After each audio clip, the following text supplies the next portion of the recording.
Welcome to the Safety Doc Podcast with author, radio host, and nationally recognized safety expert, Dr. David Perrodin. Join us each week as we discuss the best and most bizarre practices in safety preparation and crisis response. Follow Dr. Perrodin on Twitter at SafetyPhD. And remember, the truth will keep you safe. Hi everyone, I am Dr. David Perrodin, and welcome to the Safety Doc Podcast, our first episode of the year 2020. It is 64 degrees down here in the North Star recording studio, which has changed a little bit since the last episode. Let me run down the updates. First of all, the aesthetics. I've changed the layout of the studio. You can notice in back of you, there's now a bookshelf, and just looking around the studio, things have become more efficient. Tossed out, organized, shampooed the carpet down here. Pretty nice. The lighting has changed. The fluorescent lights above me were replaced with LED inserts. So they're 4-foot tube lights. And now it is like a daylight down here, right? So it's actually much brighter for reading and the work that I do. It's much nicer, but instead of having that kind of yellow light that would maybe play off the paneling in the back and off of my face, give it a little bit of a warmer look. That's not happening right now because the light has changed. So just it takes a little bit to get used to when I'm recording. I do have lights in front of me to throw some light at me, but I'm also going to be adding another light, which will be on a tripod to light me up a little bit more, because it does look darker when you're watching this compared to one of the previous episodes, like on YouTube. But ironically, it's much brighter down here. It's just that the kind of light is different. So I am using still my original camera I've used for 10 years. I changed out to a newer camera over the break, one that I bought 3 years ago, and I wanted to give it a try again. But the camera always had a problem with encoding video and audio in sync. So I'd be talking, and yet my mouth movements wouldn't be synced to the microphone. I had the same issue again, so there's something wrong with that camcorder. Went back to this one, but I am going to be updating my camcorder soon. And really, like, the quality of this recording and the recordings that I do with this older Logitech camera are pretty good. But the newer cameras are just so much more sensitive to light. So one is you just have higher contrast. You look better in lower light. And the second is that everything seems to be more in focus with the newer cameras. So if I put my hand towards you, it would focus right now on my hand and take a little bit to get back to me. And the newer cameras just handle that better. And a webcam isn't a big investment, right? So going to be looking at that. Going to be experimenting a little bit with my camcorder, because I believe I can take my camcorder and directly do a line into my computer and have it recognized as the video source. So if I'm able to do that, then I could have some really awesome video, and I could move around the camera easily into some different angles for some different shows. But it works really well, actually, when I do remote work. Now, when I do remote work, it's more if I'm doing that under contract for some consulting services. So I might go out, set up a webcam, or not a webcam, set up my camcorder on a tripod, then also have a different lapel microphone and a different audio capturing source, like a Zoom microphone. And that works really well. So I might be doing some changes in the office just to give me some flexibility. So it's not always this image. I took my microphone, which is just beyond my hand and to my right. It's hanging upside down now. I wanted to give that a try. It does free up space underneath. I like to work, have different documents that I'm kind of referencing. takes away some of the screen on the right. So I have my main screen and I have two screens flanking. But I kind of like this setup. So I'm trying a few new things here. And I did update to a new version of my web capturing program. So I'm giving that a try right now. It's got things like this. So hopefully you're not doing the Z's. You're not like, oh my goodness, not Dave's anecdotes. Yeah, no, it's kind of like, whoa, like, look, it's powerful. It's great stuff. All right. And here's the one I really like. Shiny. Works good for my teeth.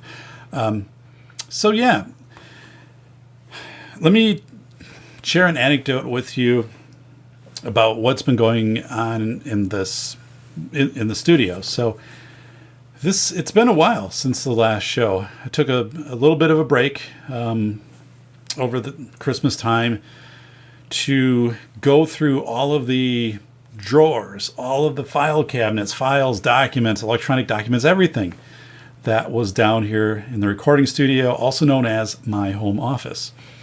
And it was amazing. I found some things in files that were here, that I created when we moved in 2002. So obviously didn't need some of those things. I ended up having a huge bin filled with paper to either shred or burn. So I have a fireplace. I can use paper just to start up the fire. That works well. And then I had 40 compact disc. Some of these were DVDs. So when you store data on a DVD, personally, I think that turns out to be a really bad idea, because then you have like 4 gig of data, files that you're saving onto a DVD. When you try to then copy that over to an external hard drive or to your hard drive in your computer, it just takes a long, long time, because the DVD is only going to move so fast. Like, it's not made for high transfer data. So like, no one would do that today, right? No one is going to hand you a whole bunch of data burned onto a DVD. They're going to give you a thumb drive, right? Which will hold, 10 times that amount and be a fraction of the size. And so that was tedious. Like, to go through the 40 disc and copy it over to one external hard drive, which still then had 75% of the space left on it. But it was a long process. Like, it took a long time to figure out what to copy, what not to copy, things like that. And then my shredder has the ability to shred compact disc. So it has a little slot in the top, and you just drop it in and it comes out just like spaghetti, right? Except you wouldn't want to eat that stuff. So had a really nice Case Logic nylon case, you know the kind for CDs. And I just didn't need it anymore because I'd gotten rid of these 40 CDs. So, we'll be putting that in the garage sale, and just, it's, things change. And so anyway, I went through and I found, I'm going through all these documents, and I found email addresses of some people that I hadn't stayed in contact with. One was a former professor, I think one of the best professors I ever had. So, just sat down, took a little bit of time to email these folks, and, just say hi, live an update, not anything long, because I don't even know if they have this email address anymore. And everybody got back to me. Like, they were glad to hear from me. Everybody except one person did get back to me. But it was like an AOL address, so I don't even know. I'm thinking that might not have even got to that person. But so coming back, it's such a cathartic process to go page by page, to go drawer by drawer through credenzas, and then pull everything out, wipe everything down. You got like the Swiffer sheet. So to actually see like that getting dirty, it's this whole process. It's very, very tangible, right? It's very real as you're cleaning, and you have your piles of what goes and what doesn't, or what you're going to sell or what you're going to toss. And you just have less things, right? Because the more things you have, the more things you have to take care of or monitor. And it's this mentality of, people having to rent storage sheds for the stuff that they store and, never look at again for 10 years. Just crazy, right? I mean, just take some time to be observant when you're driving around, your town, your community of these things going up. These here's another 50 units that you can rent for how much a month. And again, the owners of these places will say, a lot of times people put stuff here and they just make the payment. They'll maybe visit once a year and that's it. I mean, so if you don't want a lot of stuff, right? That's the point. You don't want a lot of stuff because then you have to take care of this and this stuff. You want to be simple. So it was really a cathartic process and overdue. And I don't know why I felt the need to do this and why I also had the energy to do it. You think after a while you get bored after, you're sitting there and you're going through file after file and drawer after drawer. And it's like, I don't want to keep doing this. But I felt really energized, like really driven to do this. And, I've never cleaned like this before. So went through everything, every nook, every cranny. And then I said I also spent a night shampooing the carpet down here, which, again, you're pulling out the dark water. And we've got a laundry tub just in the room next to it. So it's easy to dump everything out. But I spent a night and eventually, just got to the point where I'm just putting hot water and just sucking stuff up and putting fans, a dehumidifier, get everything dried down here. But carpet looks great. Like where I'm sitting, there's a piece of, the thick plastic that the chair sits on so it rolls. And underneath that is the original carpet from years ago. So you can definitely see what the carpet is supposed to look like. And then you could see all around where it just gotten really dirty over the years. So now it's kind of all come back to one uniform color. It's really nice. I'm going to hit it up one more time this week with a little vinegar and hot water solution, just because I think it's really good, but I still see kind of the main area that if you walk through here, there's another room. So it's kind of a path you go past right in back of me. I'll just hit that up one more time. But so yeah, feeling really great. I do have a room right on the other side of this wall to conquer next. And that is the furnace room. That's where I have a lot of tools, things like that. Electrical stuff, plumbing, and I need to figure out what to keep, what not to keep. And I know there's a lot of stuff in there I haven't done anything with for 10 years. And you have new carpet put in, right?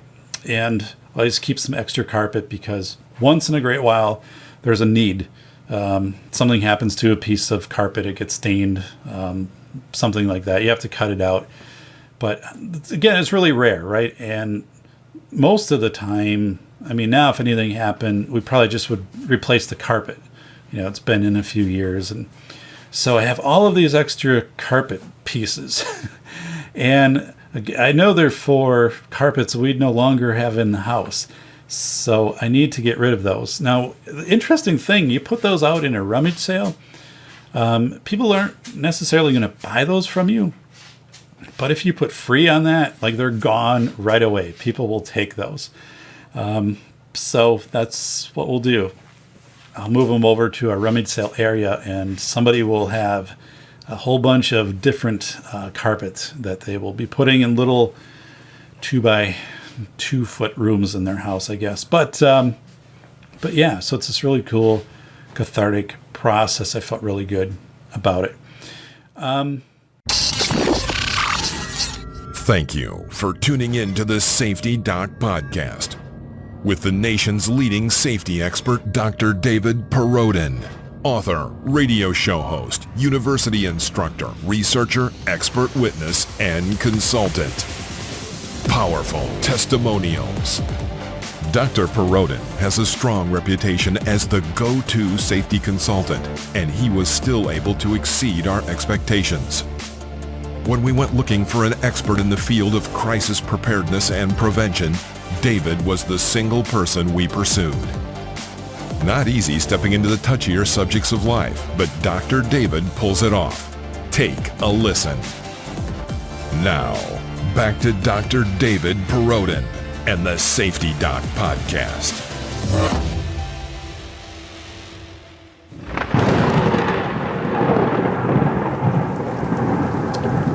Today, I'll be talking about true threats and focusing on what every parent should know. Because true threats, it's completely different for schools than it was like 20 years ago. So a true threat, what is a true threat? If you yell fire in a theater, okay, that's a true threat, because people would take that as they'd be authentic. People are trying to get to the exits, scrambling for safety. They could be injured. That is taken as a genuine threat. You can't say, "Oh, it's my First Amendment right to be able to yell what I want to yell." No, I mean, under that condition, it is considered a true threat. So we're going to talk somewhat about interpretations of the First Amendment, specifically, again, toward students. We're thinking more middle and high school students. And an awareness of, if you're a parent, what you need to be telling your kids about First Amendment and also about true threats. We hear this too.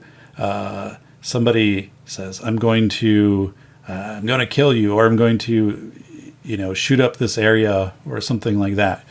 Not that that was ever appropriate to say, but somebody said that 20, 25 years ago. A lot of times that would have just been brushed off, especially if a kid's mad or something like that, out on a playground, whatever.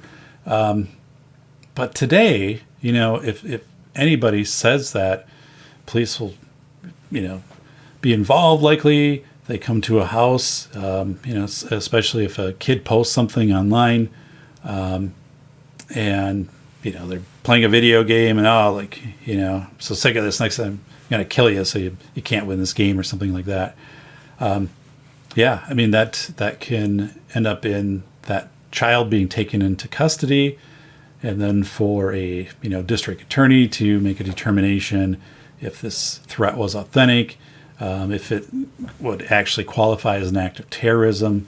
So what I hear from parents who suddenly, the police are knocking at the door and saying, we need to talk to your son or daughter, and because they had made this threatening statement, parent is saying, apologize for this. This was stupid of them. They should have done this. But that doesn't suffice. I mean, not today. They're taken into custody often, and then this is something that can be considered an act of terrorism, can be on your record, can result in juvenile or adult intervention from the legal system. So it's pretty scary. Anyway, let's talk about the First Amendment. So the First Amendment protects so much of what's going on out there. People, especially on social media, protects a lot of what is said. And a true threat, okay, I'm just going to read this. True threat, and students, true threat can be considered an act of terrorism. So it is absolutely critical that schools overtly and bluntly make students aware that a threat to bring harm to their schools might result in arrest and prosecution as a federal act of terrorism. Yet the courts would need to consider the mental state and cognitive capacity of the student, but that's likely done after the student has been taken into custody. So the courts would need to, look at this and say, did the student have the capacity to understand what they were saying, the impact of what they were saying? For example, if a student with mental health needs, English language learners, student with disability, I don't know, whatever, or if it's, if it's a 6-year-old, is this something they're just, repeating back because they've heard it on TV or something like that?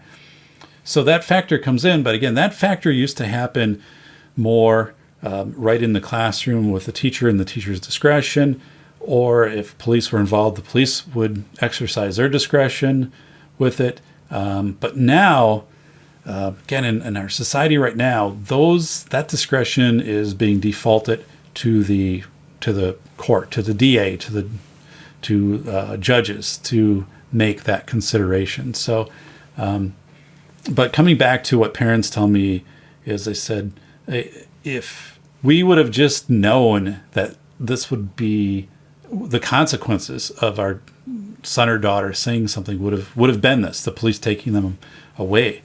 We would have sat down and been very explicit and overt to say, do not, under any circumstances, say this, or write this, or however you're going to communicate this, because there is a very high likelihood that this would be the consequence, the immediate consequence of law enforcement intervention, you being taken from the house, but then consequences of fines, of court hearings, of destroying your record, of destroying opportunities to get into universities, jobs, careers, things like that.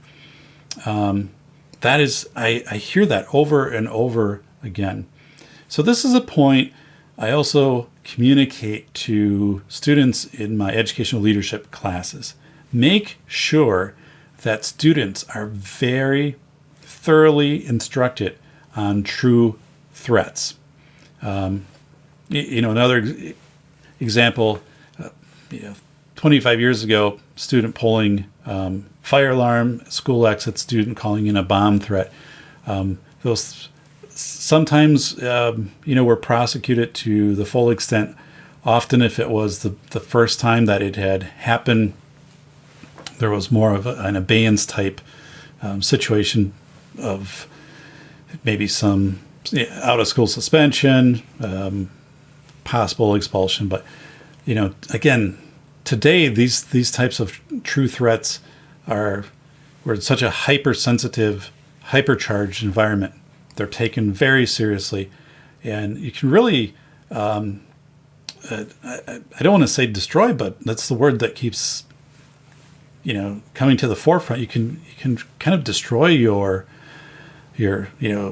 life, I guess, your social connections, your ability to get into post-secondary. Consider your ability to maintain enrollment at a certain school if you've just made a threat, right, online, that you're going to do something against that school or against some classmates. And now I want to make this very clear. I'm saying these are situations where there isn't any intent to carry out a threat.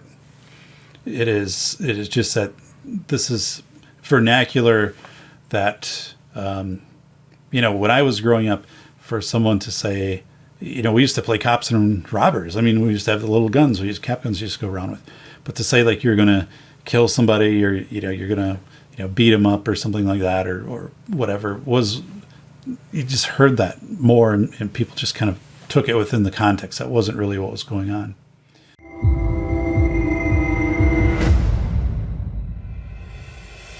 A must-read for parents, teachers, and taxpayers. Dr. David Perrodin has written the most honest book about the $3 billion school safety industrial complex. Attorney James Sibley proclaims, a brave demonstration of speaking truth to power. School of Errors rips the lid off the billion-dollar school safety industry. Using real-world examples of successful responses in desperate situations, David contrasts the expensive window dressings pitched to panic parents with the inexpensive and effective approaches proven to actually work. Read this book before you let your school waste another precious dollar on meaningless safety theater. Buy the international bestseller, School of Errors, Rethinking School Safety in America, now at Barnes & Noble or Amazon. So let's move to true threats prosecution. So There have definitely been an increase in the visibility of true threats prosecution, says Jennifer Kinsley, a law professor at Northern Kentucky University who litigates First Amendment cases. She explains that many of these arise from social media posts and from the domestic arena where divorce parties make angry statements. These individuals may claim that their spoken words are protected by First Amendment, that their offensive expressions were merely crude political opinions, jokes or rants not meant to be taken seriously, or misguided attempts to blow off steam. But in an age beset with mass shootings and fear of terrorism, government officials likely will contend that such utterings or mutterings fall into the category of true threats, a type of unprotected speech. That's from the ABA Journal. The author is Hudson, the year 2008. So First Amendment protects what you say, right? It's freedom of speech. But if you make a true threat, something that can be considered a true threat that falls outside of the First Amendment, it's not protected. Okay? And again, in an age beset with mass shootings and fear of terrorism, government officials likely will contend that such utterings or mutterings fall into the category of true threats, which are not protected speech. So this is fascinating of what counts as speech. Okay, so obviously, verbal speech. We think of writing; those would be speech. But let me give you a few more examples of what counts as speech, and these have actually been proven in the courts. The courts have accepted these as expressions of speech. So here we go. Courts have identified speech as expression in online post, theater and dance, art, political yard signs, handing out flyers, and clothing. Okay, get this though. At least one federal appeal court found that liking a Facebook post qualified as speech. So if, let's say, somebody is threatening, I'm going to go and kill whoever, I'm going to go and do this, and you go in and you click like, okay, that's been argued that now you are basically condoning you're a part of this by just clicking the like button, okay, or the thumbs up or a smile or whatever. So the limits of that is still an open question. Like, this is new, right? We haven't had social media, for years and years and years to establish court cases and precedent. I mean, it's very, very new. I mean, we're a decade in with smart devices. So this is really intense, right? So when have you ever heard someone coached on what is a true threat, what is First Amendment, what's protected, what's not, instructed, I should say, with students, and the statement of, if you are, liking, if you're giving a thumbs up, a smiley, whatever, to certain posts made by other people, that can be interpreted as a form of expression on your part. And kind of, if you're showing expression that indicates you have a positive response to what they're saying is considered possibly a true threat of bringing harm. Now, there's some potential implication for you. Again, this is not the rule yet, but there is one court that has gone down that path. Schools do not sit down with the handbook and get this explicit with students about First Amendment and then about true threats. So that needs to happen. That needs to happen and be documented. Also needs to be up on the website. Here is here's a set of examples of First Amendment speech for our students. And here's like our First Amendment, our writing policy. Writing is, I'll give an example of a writing policy, but I want to make sure that we encourage students to be expressive, but we also need to be able to jump in if we identify the potential of a true threat. But I'm going to just pause right here because the heart of this podcast, the heart of this discussion is the education of the true threat. Because when I was in school, nobody ever talked about First Amendment. No one talked about true threat either. So I had no idea of where the First Amendment kind of started and ended. And in today's schools, so again, I teach, educational leaders, superintendents, directors of special education, principals, so forth. And, they'll say, well, it's in our handbook. We have it in our handbook, some section about harassment, bullying, and like, okay, it's in there, but do you have a section specific to true threats and specific to First Amendment in the school? And very few do, right? Very few do. And if they do, it's at a level where the kids and parents really aren't understanding it. It's kind of vague. You don't have examples of saying, here are 5 examples of freedom of speech protected under the First Amendment in the school. Here are 5 examples of what would be considered true threats.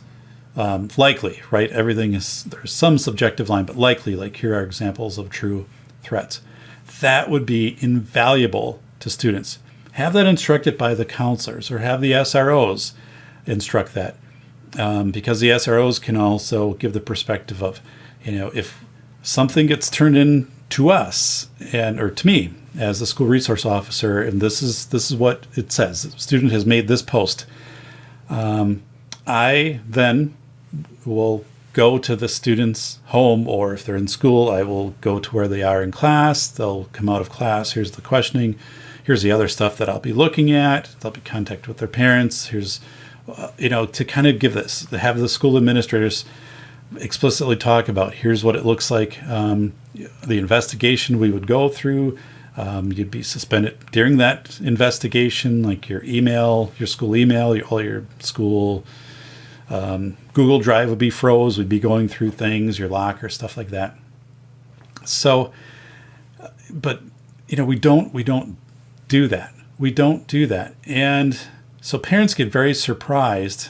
And I think parents, for the most part, know, right? If the police are showing up, the parents are going to say, hey, I know my child, this was not a true threat that they posted. But they'll also say, I know what you have to do. I know this is the age that we live in. And, this, so they're going to be going away in a squad car.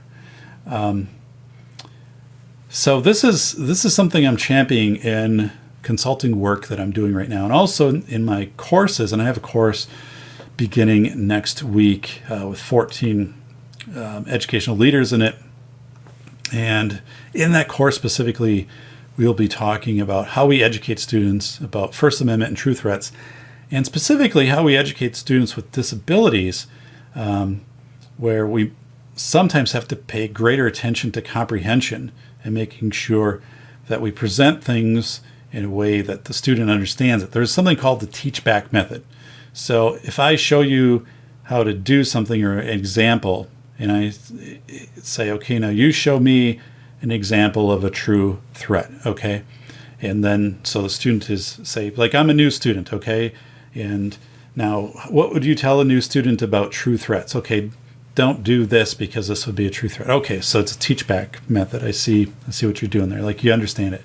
But we don't do that. We don't do that with kids, and we need to do that, especially students with disabilities. 55 million kids go to school in the United States every day. 15% of those students have disabilities. If we're thinking about autism, cognitive disabilities, we need to be very explicit in the way that we are instructing students about true threats. Also, not just that they would navigate away from, errantly making a true threat, but then also that they would identify if a peer is making a true threat, and they'd be able to communicate that forward to an adult. So all of those benefits. Confusion in the courts. Okay, so the courts are struggling with what is a true threat and what is protected by free speech. So here we go. The Supreme Court's true threat jurisprudence is less than clear. A review of lower court decision indicates a hodgepodge of different results. The Supreme Court of South Dakota recently upheld the conviction of a man for threatening a judicial officer by stating, "Well, that deserves 180 pounds of lead between the eyes. And now I see why people shoot up courthouses." Okay. Another court case, the Connecticut Supreme Court ruled that a man's statement to his brother, "If you go into the attic, I will hurt you," could be considered a true threat and denied the defendant's motion to dismiss. So it's really messy right now. Let me go. Okay. So let's recap. What is a true threat?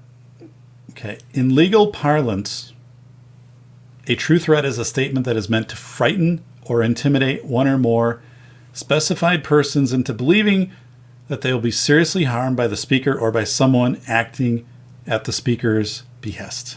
So, we talked about yelling fire in a theater is not protected public expression. That would be considered a true threat.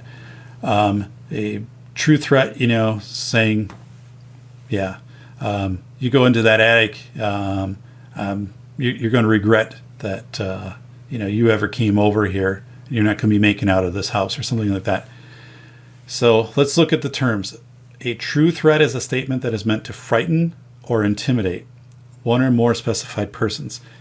So this is where we need to flip the perspective a little bit. So you can say, "Oh, I said that, but that wasn't my intent."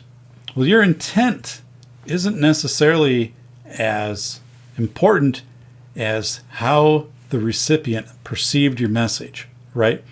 If the standard of care is how would a typical person respond if you were making that statement to them? You're not going to, if you go up in that attic, you're not going to be leaving this house. And if the thought is, that would be interpreted as a frightening, intimidating statement, then that's a true threat. Persons believing they would be seriously harmed by the speaker or someone acting, I guess, on the speaker's behalf as a proxy. So again, maybe someone says, "I've got connections and they'd be able to take you out," or something like that.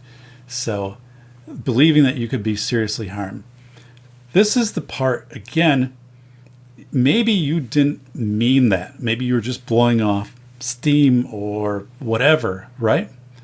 But, okay, how the person, the recipient, how they perceive that message, there's subjective feeling from that. I'm feeling scared. I feel scared for my family. This is very unsettling. Yeah, it seems like this is a threat to bring serious harm to me or my family. Then it becomes a true threat. So this is the part, too, that we need to be very explicit with students, saying, it's the statement that you say or post or whatever, however you express it, and then it's how other people receive that statement when they look at it. So necessarily your intent versus how it was received, these are two different things. Let me move on a little bit here. I want to get to a court case right here, actually. Here we go. All right. August 8th, 2019. This was just days after the El Paso shooting. All right. Freedom of speech versus a threat to the public. It was the Wilbur Marr case. Wilbur, Wilbur, Marr, M-A-R-R. Okay, August 8th, 2019. Wilbur walks into a library. Okay, does this in a different state. This isn't in Texas, but he walks into a library. And he says, so the library staff hear this. He says, if you ask me, Patrick did us a favor. Okay. If you ask me, Patrick did us a favor. So Patrick was the shooter in El Paso, right? Patrick killed a lot of people. And then, so he says this statement, goes on to a computer, logs in, and he searches for the shooter's manifesto. All right. So again, this man goes into library. It's a different state. I think it was Missouri. Not exactly sure, but it was a different state. Just says, hey, if you ask me, Patrick did us a favor, this shooter. That actually becomes a probable cause statement. So that's raised the concern of the library staff. Okay. And here we go. All right.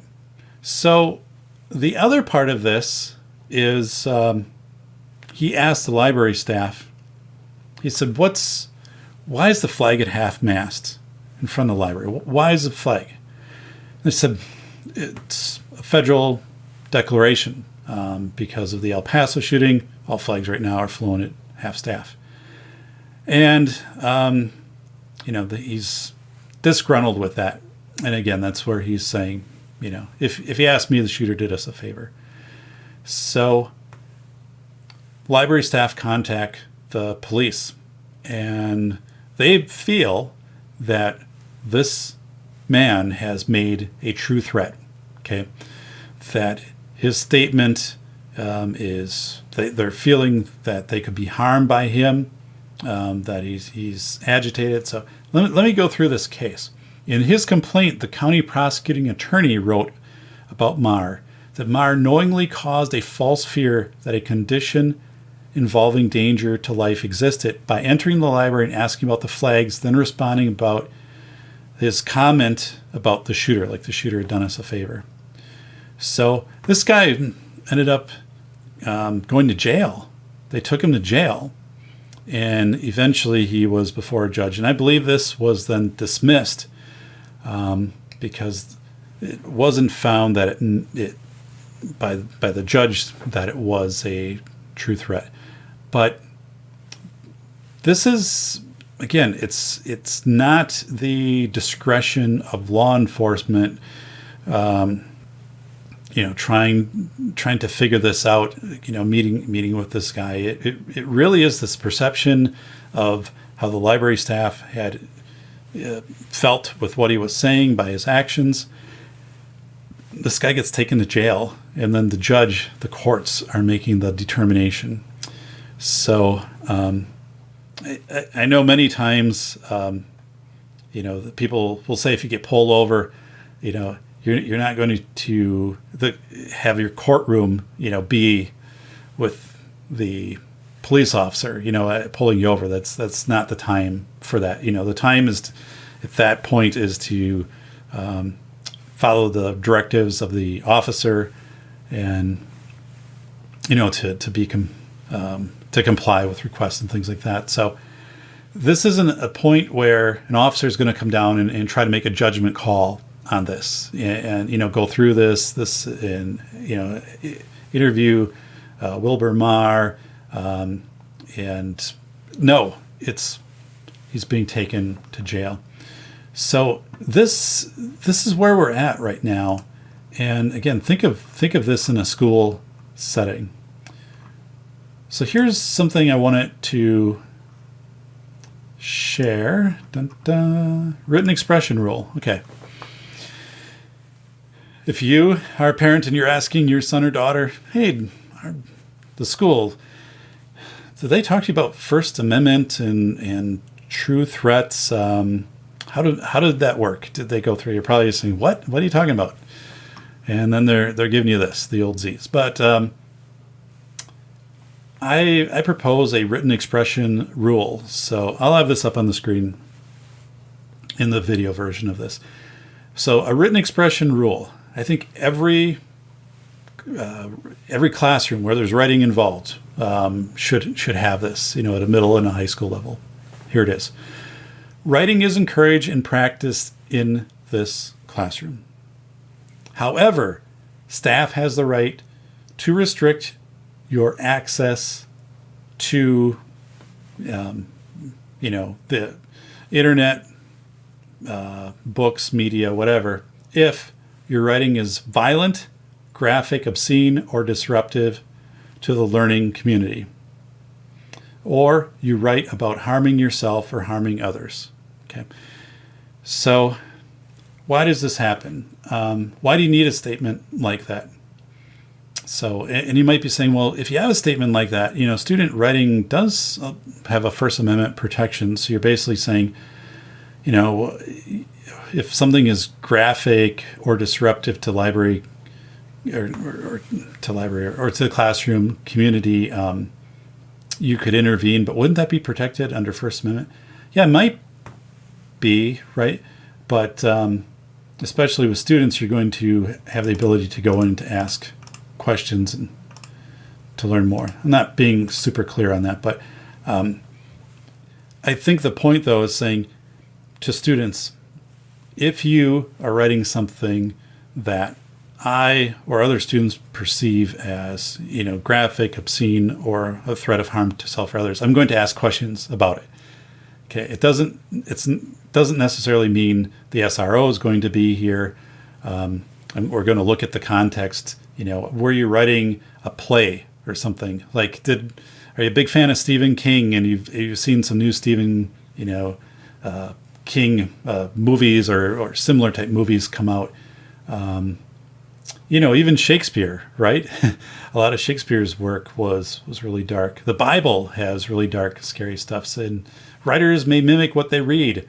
And that doesn't always have to be a bad thing, but it takes a lot of clues and more than one violent word or, one violent sentence to determine if it's something sinister. So if you have the discussion right away with students, again, that first, second class, and you say, here's our rules for written expression or for expression in the classroom.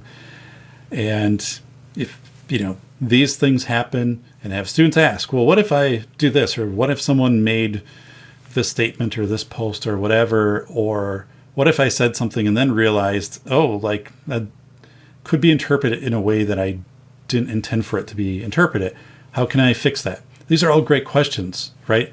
So you have that first, second, class. You almost have a rubric in kids' minds that they're processing out. And this is good stuff because, if they're out in other settings, they're going to apply this same filter.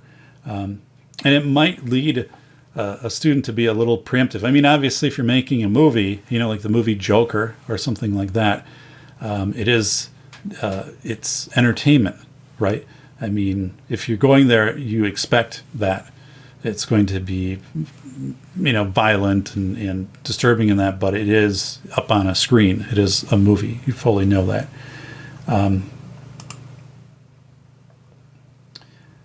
All right. Pulitzer Prize winning novelist Michael Chabon wrote an essay for the New York Times in 2004 in which he defended violence in student writings. He argued that it's healthy for students to express the ugliness of the world and that adults are being paranoid and prudish, right? So this is where we come in and, someone could say, if we are hyper regulated on everything that kids write, everything that they do, we're basically going to have the next student who is similar to Stephen King will, instantly be in a juvenile detention center, right? Because they're dark and graphic in their writing and things like that. This is why it's very important to not try to profile students to figure out who's going to be the next quote unquote school shooter. We know that there isn't a profile, but when you try to profile, you're going to identify your goth kids. You're going to identify, your kids who do have very expressive writing, like a Stephen King. Think of Stephen King as a 16-year-old. If you're reading his writing, what might you think? So, when to worry, though? Okay. again, communicating this out to students, if I'm the teacher, I'm the adult administrator, say, I'm going to worry when what you're writing doesn't reflect the literary purpose of the task. So, if the purpose is to, write an essay about, being, I don't know, lost somewhere and the struggles of trying to find your way without knowing people, having a network and things like this. And your essay then is, I'm going to kill everybody. I'm angry, all this. And it's like, that doesn't match the purpose. Like, you can have all the frustrations of saying, I came so close to, getting this, and then this happened, and I was so frustrated and just wanted to give up at that point. But then, that fits the assignment. But let's go the next part. Violent threats are specific, much detail, and excessive.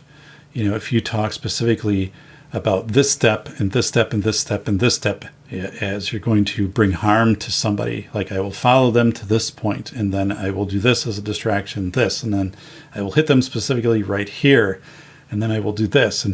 And once, that much detail and super excessive, I will hit them, so many times, or until, this, I can feel their bones being crushed with this bat. I mean, something like that would be a time to worry. And this is from Frightening Fiction in Edutopia by Randall. Year was 2007. Or the person suffers from depression, unhappiness, or bullying. A lot of those you're not going to know necessarily as a teacher. You would know that more as a parent. For example, if the child has a medical condition, a counselor might know this. I mean, they would look into this. But this is where they would... these are things they'd be looking at. Let's go through these again. So we have 3 areas. 1, the content does not reflect the literary purpose of the task. 2, violent threats are specific with much detail and very excessive. 3, the person suffers from depression, unhappiness, or bullying. So bullying, all of those things come together. Those are conditions of when to worry. Now I have questioning the author. Okay. So these make sense to go through, again, right up front with kids, saying, if you do have this type of expression, which might be in borderline of a true threat, if it is a true threat, if you explicitly say this is a consequence that's going to happen, probably no question about that. But once you get up to that gray area of a true threat, I'm going to be asking some questions, or I will, or a counselor, maybe the SRO or administrator, or whoever it is. And here's questions I'm going to be asking. I would like to learn more about what you wrote. Help me to understand what inspires you to write. What was the motivation for the writing? Again, or post, or whatever it is. Where did you write the piece? Why did you write the piece? What were you trying to accomplish? Can you share more about things you like to write about? Do you understand why I might be concerned with your writing? Do you need to talk about any problems that you are facing? So, again, I think there is much value in being very overt with kids and parents, and even putting some of these types of things in a handbook or a start of your presentation, and to inform kids and families right away at the start. Because otherwise, what happens? Somebody makes a post, and then other people get concerned about it, and now they're kid is taken, is suspended. Police go to the house, interviewing the child, and all of this, and the child, everybody's panicked. They're very panicked, and we go back to the point of where explicitly were they instructed about this. Now, right there, I'm not making an excuse. Okay, I'm not making an excuse, but I am wanting. People just seem always to handle things much better if you tell them ahead of time what's likely to happen. So, this is if you're telling a family, if you're telling a student, if we have concerns because of these reasons, This is what is likely going to happen. These are questions we are likely going to be asking you. And also as a student, I mean, if you can kind of piece these through in your mind of saying, I don't know, what is my motivation for writing this? Or, if someone might this concern someone? And not then that I shouldn't write it, but what would I say to someone? What am I trying to accomplish with this? So very important points here for what is a true threat. I believe we just need to get more overt, more explicit in how we instruct all students about this. It typically isn't anything that's instructed. We don't cover First Amendment. We don't cover true threats. We need to give examples. If we have students with disabilities, we need to have it in the IEP. Again, it's helping that student with understanding how to negotiate those boundaries, but then also helping to identify threats, things that they read, things that they experience that could be early indicators of harm to harm and harm to self, harm to others. So there's a lot of value. True threats, everybody. So, all right, this is the Safety Doc, Dr. David Proden. Thank you so much for joining me here, talking about true threats. It's a different layout down here in the studio. I like it. And I do have 3 big monitors now, and it's a different configuration. So it's taken a little bit to get used to it because how I had things kind of queued up, I have to move around. But it is an upgrade, it definitely is. I never thought I'd get that much dust out of here. Thank you, Swiffer. Something, the Swiffer dust rags. I mean, those things, when I grew up, they didn't exist. And now they're just awesome. So check out the405media.com, John Grant and the 405 Media. Follow the Safety Doc on Podbean. Follow me on Twitter @SafetyPhD. And subscribe to the YouTube channel. So have 100 subscribers now. I kind of look at that and smile because a lot of the shows that I follow, they've just got my 100,000 subscriber and they get their platinum thing from YouTube mailed to them. I don't think I'll ever get there, but I do know that this has value at it and it's important. Thank you. Please post down below. Feel free to email me. I did respond to a number of emails over the break regarding shows or my PBS presentation. And that is always, I will always get back to you on that. Someone had emailed me, there was a research grant given out in Florida to a team of researchers from the National Science Foundation to use a cortisol scanner, which would be skin-based or something you'd roll over. I didn't get the whole thing. It's a little science fiction-y for me. But basically, I talked about hyper-realistic drills and how kids, their cortisol levels can go up and all of that. And this is actually a study of how to measure cortisol levels secondary to stressful drills and activities. Now, that's probably years down the road before that ever get practical. But for me, I want to see the lit review because I think I can pull information out and maybe bring it into a podcast. So here's some studies that have already been done in certain areas and certain groups. So I'm going to reach out to those folks. I got a note. I've got the study printed off over here. But yeah, one of my listeners, viewers, whatever, found that. And he's a scientist. So he said, this is really interesting, Dave. I know you've talked a lot about this. This probably would be something that would provide some objective evidence to the biological impacts of hyperrealistic drills. So check it out, right? All right, Safety Doc signing off, everybody. Thank you.